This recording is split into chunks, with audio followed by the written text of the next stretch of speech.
Hello once again. So, okay. So it's had some time to dry. In fact, I know for a fact that this is set. Um, got up early this morning to take the wife to work, take the remaining kids that are in elementary and high school to school, and then I base coated it with an acrylic paint. So one of the reasons why I did that is, if you look at this part, this is the stuff that crumbled off. It's very crumbly, so it needs to be sealed. And I was going to paint over it anyway, but it's just something to note. I probably could have done with a little less play sand in the mixture. But I think it'll work out. I think it'll work out. It's pretty dang hard, and that's with this base coat. I put Craft Smart burnt umber. You don't have to use this expensive stuff. It's good stuff, but you don't have to use it. You can use regular craft paint. And if you really want to experiment, you could use ink and matte medium and come up with your own stuff. Yep. So I don't know how much of that we're going to cover today. If you notice, I have this white substance that's actually a little too runny, but I don't know how much. I don't know how I'm going to fix that. So this is whatever I could muster out of this, and then watered down. And you know what I'm probably going to do? I think I should do. Since I'm pretty much out of this, and I have a ton of this. Well, enough, I'll say. Probably mix some of this in there. I don't want it to be too runny, because it'll take forever to dry. It's still going to take a while regardless, but this should help things stick a little better. I'm going to go ahead and mix it in there. I put a little bit more than what I think I need in there, but I want it to be a little runny so it'll spread easier and get into the cracks. What this will do is, this will further strengthen it, but also this is going to provide a tacky base. Oh, knock that over. This will provide a tacky base for what I'm about to do next. So effectively what I'm going to do is I'm going to flock it. I'm going to flock this. Okay. So the crumbly nature of, I'm going all over the place with my thought process here, but it all comes together. The crumbly nature of this texture paste actually helped me out, because one of the things it did, I don't know how well it can be seen, is, yeah, especially with all the white glue, you'll notice there's these little chunks. I didn't intentionally put those there. Those appeared actually when I was base coating it. Start crumbling and breaking up and stuff, and they're sealed in pretty good now. But those chunks are, and there's one that's moving right there. That'll actually, once this glue dries, that'll be permanently there. Anyway, those will act as rocks, which is important because, I mean, nothing in nature's perfectly flat. I mean, well, there are some things, but I mean, this is a forest, right? So things are going to be jagged, things are going to be rough, things are going to be wild, which, you know, lends itself to what's happening here. And it looks like there's a pool that didn't quite set all the way. It'll eventually set. I'm not that worried about it. I have some ideas behind that, and I'm not going to reveal it just yet. That could be a topic for another video. I'll try to, gently grab it, because this is not that secure. It's not meant to be grabbed. It is in there. I actually held it up by that, but I'm not going to 100% rely on that. Okay, so soak everything down with this glue mixture. Okay.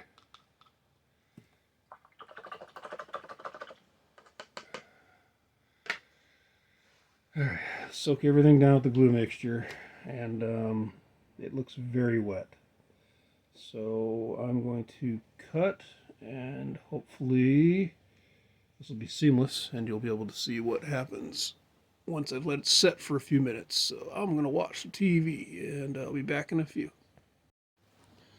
All right, so yeah, spritzed it down, let it dry, let it set for a little while. It's still very wet. I also added some green ink to it. I don't know if you can see that, but it's in the cup. Because I don't want this ground to be just a solid brown, and I meant to do that to begin with, and I just kind of got off the rails and decided to try spritzing it down. So I'll probably be redoing that. Don't necessarily like the whole super wet glue technique.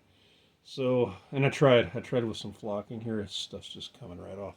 That's because I haven't let it set. Um, but I don't really want to wait.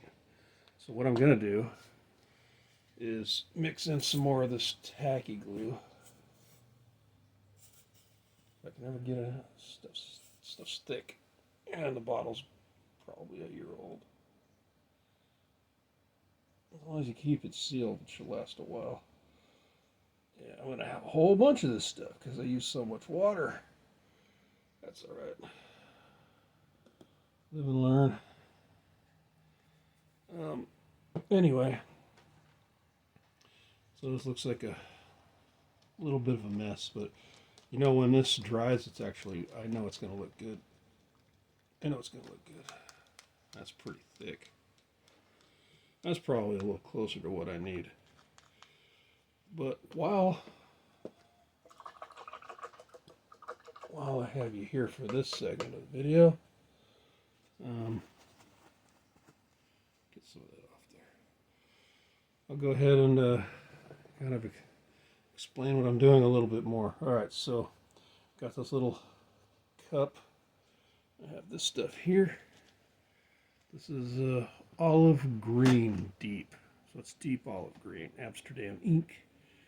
I believe I got this from Michael's. It was a while ago. Is there a tag on this? Oh, Hobby Lobby. There it is. There's the tag. $7. But a little goes a long way. I think I got all these from, yeah, this one too. This is one of my favorites for making washes.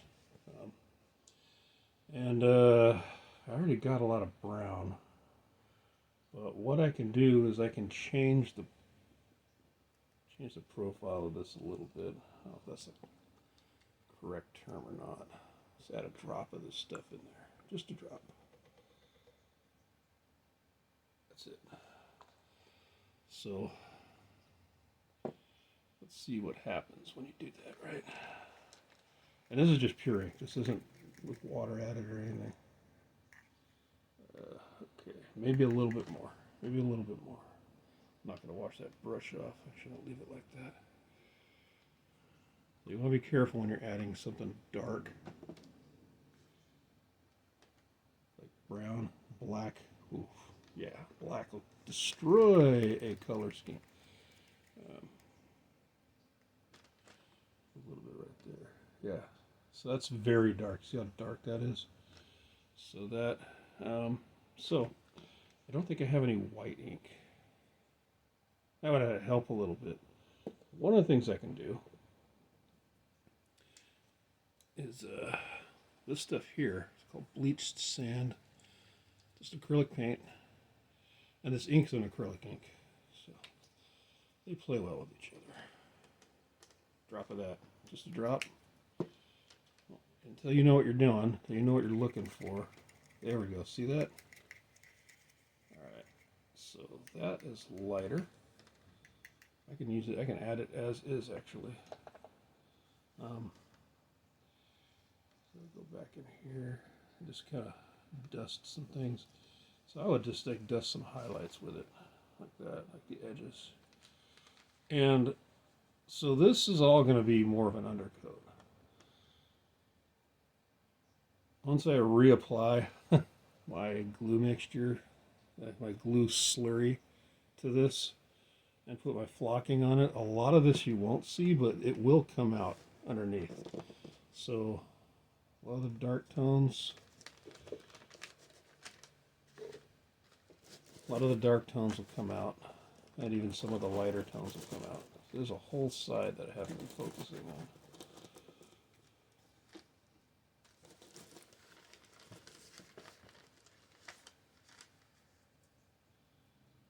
Yeah, that's just I'll mix it in with that. And there's still some stuff that hasn't fully dried, so that'll get mixed. That's looking more like, more like dirt, more like moss, right?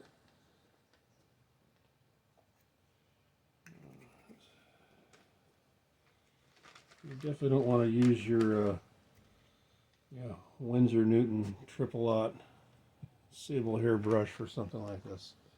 And yes, I do have one. It's like a $24 brush. I mean, it's not definitely not a bank breaker, but kind of sacrilege, if you will, for using. That's more for fine detail. I use it when I really want to feel like I'm doing something snooty with my models. So you know what I'll also do, and this might be a little crazy, and I'm sure somebody else has done this. Again, think I'm nuts. Because I actually brought it up a little too much. I put a drop there, and a drop here, and maybe another drop over here. Okay. And a little bit of a wet on wet technique with the ink. There's people who paint with inks. I'm not that brave. I'm not that brave. But there's people who do.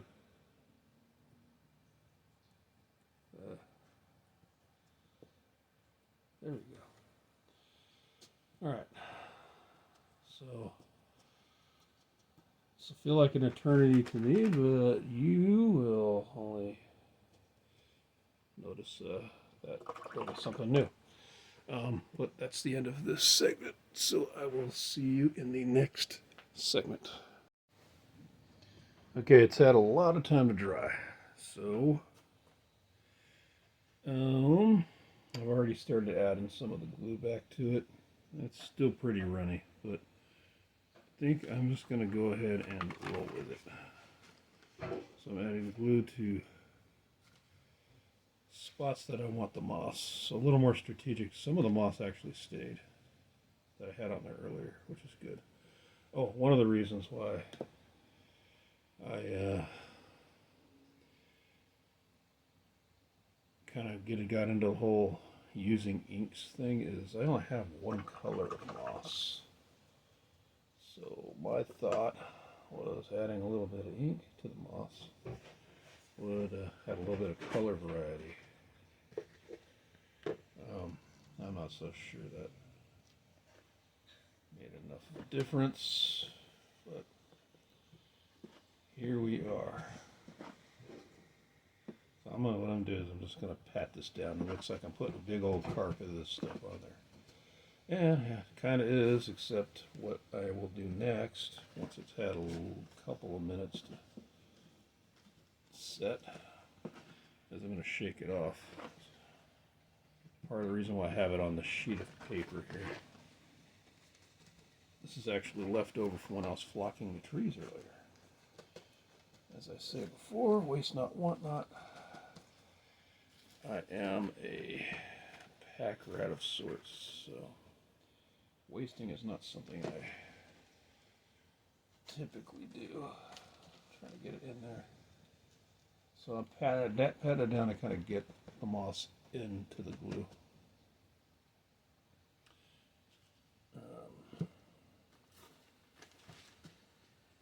And then once I'm done doing that, let's have at least a few seconds to decide to stick around. I will shake this out. Alright, so let's try this. Let's try it. Yeah, that's what I want to do. See that? It's coming off. And I don't mind the bunches because those bunches will be bushes. And what I will do eventually is go back over it with some of that glue and lock the stragglers in place. Alright, so this is, if you look at it, it's actually looking pretty good. I love it. I love what flocking does when it's applied properly. There's some crumbly stuff in there. I'll put this right back in the bin.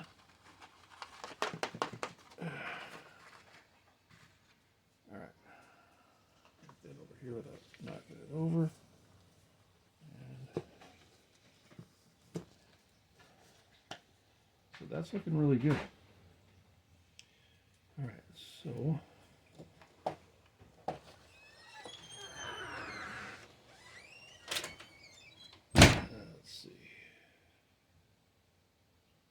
yeah, see, it's starting to come up a little bit. So I don't want that to happen. Wish I had a spray bottle, but unfortunately my spray bottle that I had originally for stuff like this was commandeered for something else. So I don't have that spray bottle anymore. So that's why I'm doing this. And yeah, I wish I had a studio of my own because yeah, you heard that in the background. Yep, that's fine, I guess.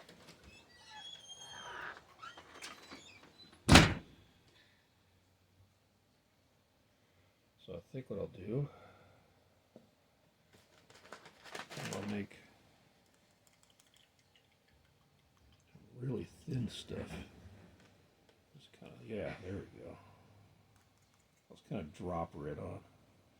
See, we're learning as we go. This stuff's moving around a lot. That's all right. I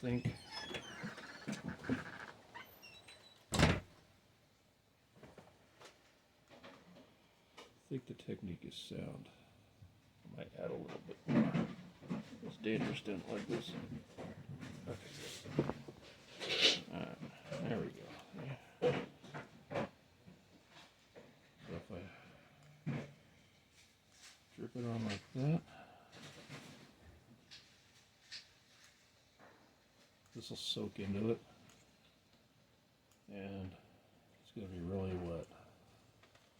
But the most important thing that this will do for me is lock down the stuff that isn't quite glued all the way from our glue application.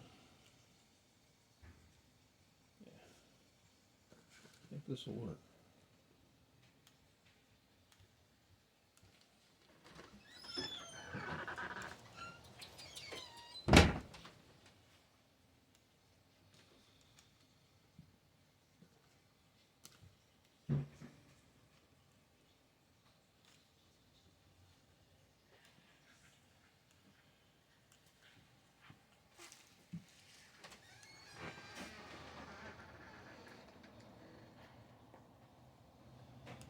So,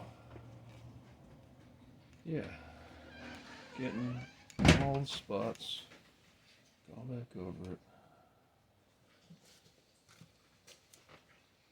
Once this finally sets properly,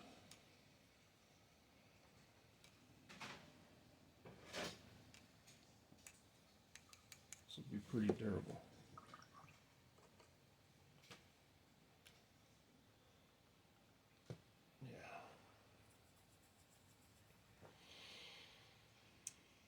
So in my next take, I'll start adding some little grass tufts and maybe some hedges.